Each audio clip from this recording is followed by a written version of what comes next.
तर नमस्कार विद्यार्थी मित्रांनो, मी संदीप पांडे आपल्या सर्वांचं एस.पी. ऑनलाईन कॉमर्स क्लासेसमध्ये सहर्ष स्वागत करतो.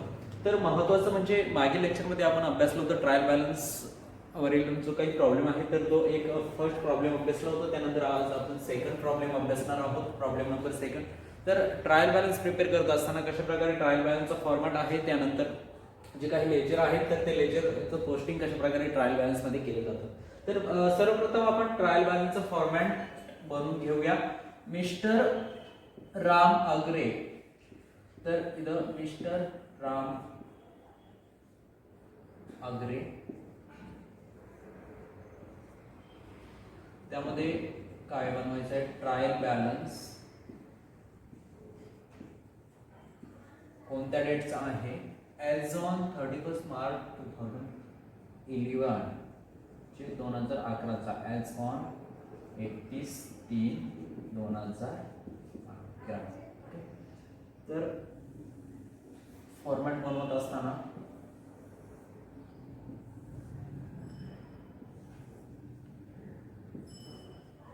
रुपीज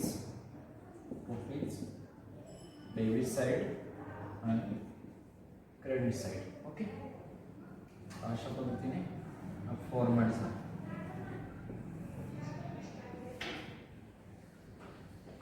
तर यामध्ये सर्वप्रथम आपण प्रॉब्लेम समजून घेऊयात, त्यानंतर आपण फॉर्मॅटकडे जाऊयात. ओके, फॉर्मॅट आपण प्रिपेअर केलेला आहे, debit balance, credit balance, rupees.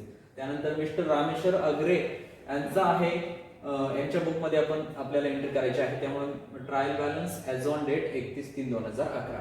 तर महत्वाचं काय आहे, काय सांगितलेलं आहे त्यांनी, आपण बघूया. Prepare trial balance as on 31 March 2011 mister Rameshwar अग्रे. तर यामध्ये काय दिलेलं आहे, कोणकोणते लेजरचा समावेश आहे, त्यामध्ये कॅपिटल अकाउंट म्हणजे काय, कॅपिटल म्हणजे काय, तर व्यवसायाची जी काही व्यवसायाची काही लायबिलिटी आहे तर कॅपिटलचा समावेश लायबिलिटी साईडला होतो. म्हणून कॅपिटल कोणत्या साईडला जाणार, तर लायबिलिटीला जाणार. तर त्याला कोणता बॅलन्स असणार, क्रेडिट बॅलन्स असणार. ओके, पोस्टिंग आपण नंतर करूयात, पहिलं अभ्यासून घेऊयात.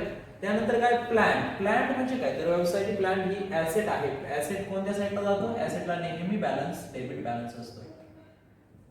तर ही काय आहे, ऍसेट. ओके, त्यानंतर काय आहे, इन्शुरन्स म्हणजे काय, तर एखाद्या व्यवसाय करत असताना इन्शुरन्स काढलेला असेल, विमा काढलेला असेल, तर इन्शुरन्स वरती केला जाणारा खर्च आहे 3600 रुपये. तर इन्शुरन्स काय आहे, एक्सपेन्सेस आहे, म्हणून तो कोणत्या साईडला जाणार, एक्सपेन्सला नेहमी कोणता बॅलन्स असतो, डेबिट बॅलन्स असतो. ओके, त्यानंतर काय, ड्रॉइंग म्हणजे काय, तर एखादा व्यवसायाचा मालक असेल तर त्यांनी पर्सनल यूज साठी जे काही पैसे घेतलेले असतील तर व्यवसायामधनं, तर ते लायबिलिटी म्हणून संबोधले जाते. ड्रॉइंग ही कॅपिटल मधून नेहमी काय केली जाते, कमी केली जाते, लेस केली जाते.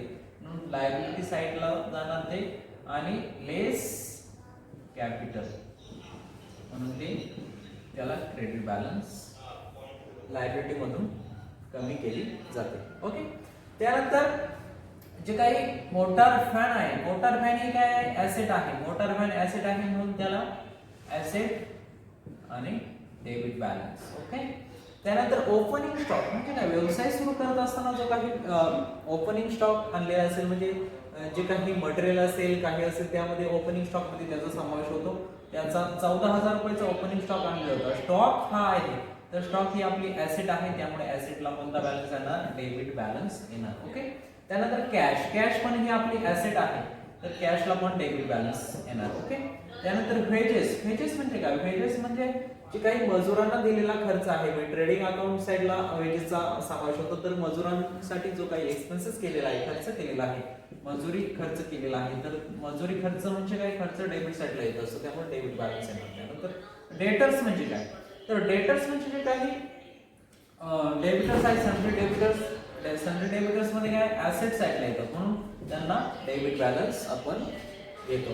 त्यानंतर परचेस म्हणजे काय, तर परचेस ही आपली एखादी ऍसेट परचेस, एखादी गुड्स परचेस केला, तर गुड्स म्हणजे जे काही मटेरियल असेल ते परचेस केलं, तर ते परचेस काय, ट्रेडिंग अकाउंट डेबिट साइड, म्हणजेच काय, ते एक्सपेन्सेस आहेत म्हणून ते डेबिट साइडला येणार. ओके, क्रेडिटर्स म्हणजे काय, ज्यांना आपल्याला त्यांच्याकडनं आपण एखादी वस्तू परचेस केला तर आणि त्यांना जे काही देणार आहोत आपण त्याला क्रेडिटर्स असे म्हणतात. क्रेडिटर्स हे नेहमी लायबिलिटी साईडला येतात म्हणून क्रेडिट साईडला.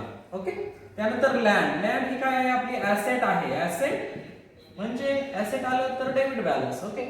ऍसेट एक्सपेन्सेस जे काही असतील ते त्यांचे सर्वांचे बॅलन्सेस डेबिट बॅलन्स असते आणि लायबिलिटी कॅपिटल बॅलन्सेस हे इन्कम्स बॅलन्सेस हे क्रेडिट बॅलन्सेस असतात. ऑफिस काय आहे? ऑफिस एक्सपेन्सेस म्हणून डेबिट बॅलन्स म्हणून ट्रायल बॅलन्सच्या डेबिट साईडला. त्यानंतर कॅरेज इनवर्ड हमाली कॅरेज म्हणजे हमाली खर्च जो काही एक्सपेन्सेस आहे कॅरेजचा तो पण डेबिट बॅलन्स. ओके. त्यानंतर रेंट वरती केलेला खर्च एक्सपेन्सेस आहे म्हणून डेबिट बॅलन्स. त्यानंतर सेल्स. सेल्स आपली काय आहे? जर एखादा व्यवसाय चालू केला त्यातून आपण फायनल प्रोडक्ट बनवत आहे म्हणजे फायनल प्रोडक्ट बनवत असताना जो काही सेल्स केलेला आहे व्यवसायामधनं तर सेल्स केल्यानंतर आपल्याला काय होणार आहे तर आपल्याला कॅश व्यवसायामध्ये येणार आहे. तर सेल्स केल्यामुळे सेल्स नेहमी बॅलन्स कोणता असतो? Credit balance. Trading account credit side. त्यानंतर सॅलरी. व्यवसायावरती केलेला सॅलरीचा खर्च म्हणजे एम्प्लॉयसाठी केलेला खर्च याला नेहमी डेबिट बॅलन्स असतो. ओके. त्यानंतर बॅड डेब्ट्स आणि outstanding expenses RDD. Okay. Bad debts म्हणजे काय? जर एखादा व्यवसाय चालू केला आपण तर व्यवसाय चालू केल्यानंतर आपण जो काही सेल्स केलेला असतो त्यानंतर सेल्स केल्यानंतर आपले डेटर्स वाढत असतात. ओके. उधारीवरती सेल्स केल्यानंतर डेटर्स वाढत असतात. डेटर्स वाढतात म्हणजे तर काय होणार त्यातून आपल्याला जे काही डेटर्स वाढल्यानंतर बॅड डेट्स पण ही साहजिक वाढतच असतात. म्हणजे काय जर एखाद्या आपण सेल्स केल्यानंतर खर्च वाढला बॅड डेट्स ही आपली बुडीत रक्कम म्हणजे बुडीत रक्कम असते आणि आरडीडी म्हणजे संशयित बुडीत रक्कम. बॅड डेट्स म्हणजे ही आपल्याला परत न भेटणारी अमाऊंट आहे. बॅड डेट्स म्हणजे हा आपला व्यवसायाचा बुडीत रक्कम म्हणजे खर्चच झालेला आहे तर डेबिट साईडला येणार. आणि आउटस्टँडिंग एक्सपेन्सेस हे लायबिलिटी साईडला असतात म्हणजे आउटस्टँडिंग एक्सपेन्सेस. ओके. म्हणून ती क्रेडिट साईड. त्यानंतर आरडीडी. आरडीडी म्हणजे बॅड डेटचाच प्रकार आहे परंतु ती संशयित बुडीत रक्कम स्वरूपात असते. तर आरडीडी 500 रुपये म्हणून तर आपण काय करूया पटपट एक पोस्टिंग करून घेऊ. ओके. तर आता काय पहिलं कॅपिटल. कॅपिटल किती? 50,000 रुपये. लायबिलिटी साईड क्रेडिट साईड म्हणजे लायबिलिटी क्रेडिट साईड म्हणून आपण इथं काय करणार आहे कॅपिटल किती आहे 50,000. त्यानंतर सेकंड काय आहे प्लांट. प्लांट काय आपली ऍसेट डेबिट बॅलन्स. प्लांट 8,000.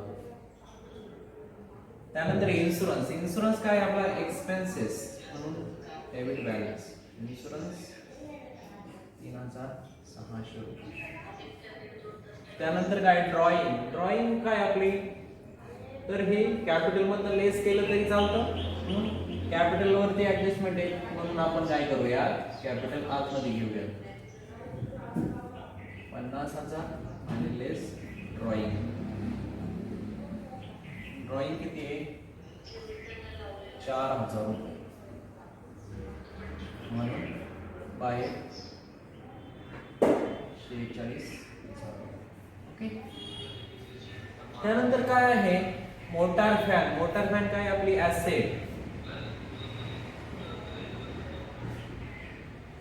ऍसेटला नेहमी डेबिट बॅलन्स. मोटार फॅन किती आहे 5,400 रुपये. त्यानंतर काय आहे ओपनिंग स्टॉक. ओपनिंग स्टॉक काय आहे आपली एक्सपेन्सेस. त्याला नेहमी बॅलन्स काय असतो डेबिट बॅलन्स असतो. जो काही माल आलेला आहे व्यवसायामध्ये व्यवसाय चालू करत असताना तर ओपनिंग स्टॉक हे आपला स्टॉक आहे.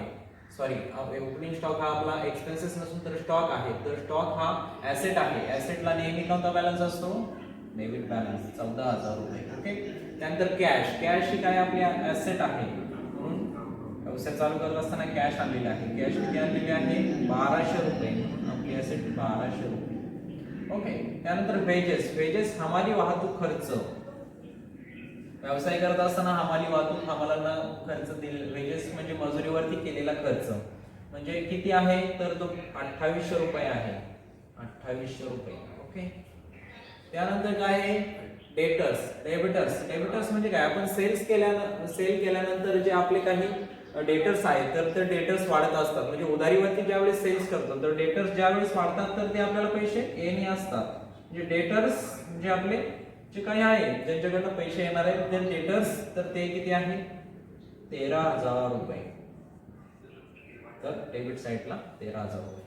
त्यानंतर काय लँड ही काय आपली ऍसेट आहे. लँड ऍसेट आहे म्हणजे ऍसेटचा बॅलन्स किती आहे 10,500. ऍसेटला नेहमी बॅलन्स कोणता असतो डेबिट बॅलन्स.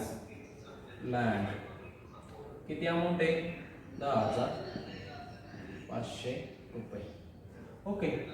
त्यानंतर काय office expenses carriage. Office expenses म्हणजे काय ऑफिस वरती केलेला खर्च. ऑफिस एक्सपेन्सेस किती आहे 1,700 रुपये. ऑफिस एक्सपेन्सेस 1,700 रुपये. त्यानंतर रेंट म्हणजे काय, तर एखादा आपण व्यवसाय चालू केला त्यासाठी ऑफिस भाड्याने घेतलं तर त्याला रेंट देत आहे तर त्याचं रेंट एक्सपेन्सेस आहे म्हणून 2,300 रुपये डेबिट साईडला ट्रायल बॅलन्सच्या डेबिटला. त्यानंतर सॅलरी 5,000 रुपये एक्सपेन्सेस आहे. एम्प्लॉईला आपण पेमेंट करतोय आपल्या ऑफिस मधील एम्प्लॉईसाठी तर 5,000 रुपये. त्यानंतर बॅड डेट म्हणजे काय आपली बुडीत रक्कम आहे.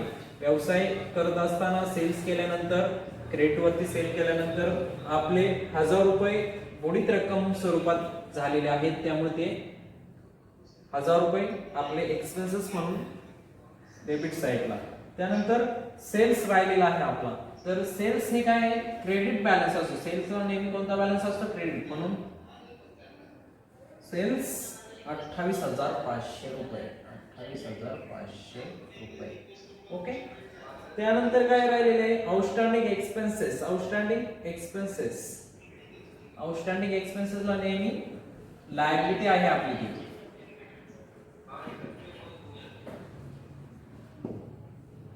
आउटस्टँडिंग एक्सपेन्सेस म्हणजे जे काही एक्सपेन्सेस केलेले आहेत तर ते एक्सपेन्सेस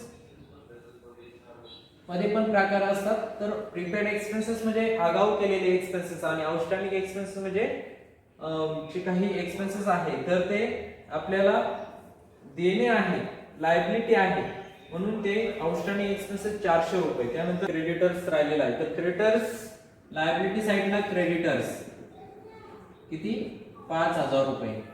ओके. त्यानंतर आरडीडी ही डेबिट साइडला नसून संशयित बुडीत रक्कम आहे. कदाचित ती येऊ पण शकते त्यामुळे क्रेडिट साइडला घेतला आरडीडी 500 रुपये. ओके. तर अशा प्रकारे आपलं हे पोस्टिंग झालेलं आहे तर आपण बॅलन्सिंग करणार आहे.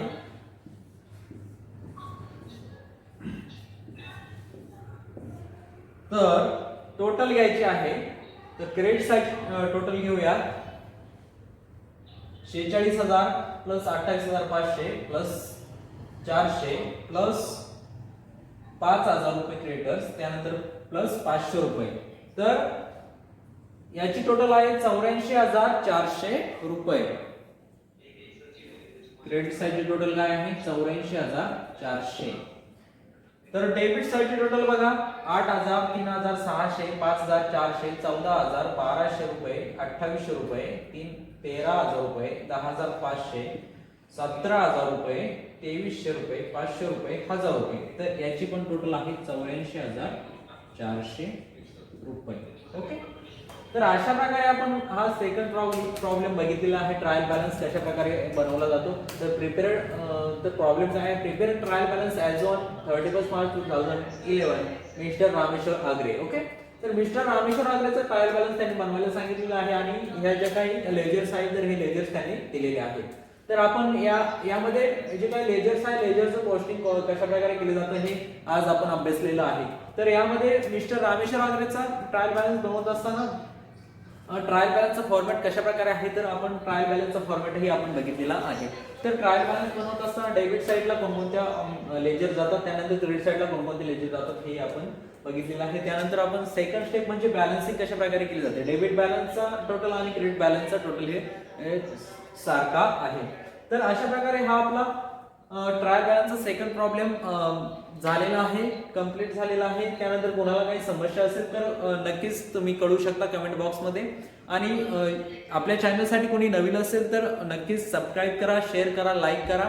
आणि काही क्वेरीज असेल तर कमेंट बॉक्समध्ये माझा नंबर दिलेला असेल, त्या नंबरवरती नक्कीच तुम्ही कॉल करू शकता. धन्यवाद.